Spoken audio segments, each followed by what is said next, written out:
Nişanımda makyajımı özüm eləmişdim və belə görünürdüm. Həmin gün özüm kimi hiss eləmək, rahat olmaq istəyirdim. Gözəl görünəcəyimə əmin olduğum saçı və makyaj seçmişdim. Gözlərimi vurğulayan amma digər cizgilərdən daha çox ön plana çıxarmayan incə bir göz makyajı eləmişdim. Qaşlarımı öz formasında saxlayacaq gellə daramışdım, sonra yağ və su bazalı qalıcı məhsullarla üzümü konturlamışdım. Mən üzümün daha çox dolğun görünməyini sevirəm, nəinki incə. Buna görə konturlamanı dairəvi xəttlərlə eləmişdim. Çox məhsulla həm təbii görünən, həm də üzümün sevdiyim hissələrini ön plana çıxaran makyaj eləməliydim.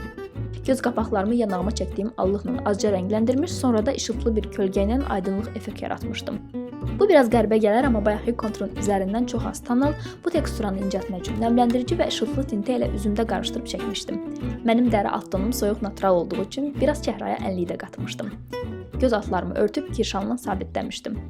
Altdan çəkdiyim konturu təbii formada vurğulamaq üçün toz məhsulla üstündən keçmişdim. Allığımın rəngini də dəri alt tonuma görə seçmişdim. Çənəyə allıq çəkəndə həm bütünlük, həm də məsum görüntü yaranır.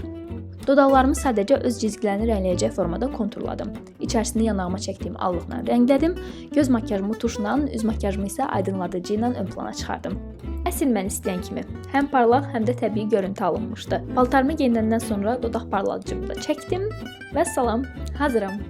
Bax, belə görünürdüm və belə hiss eləyirdim.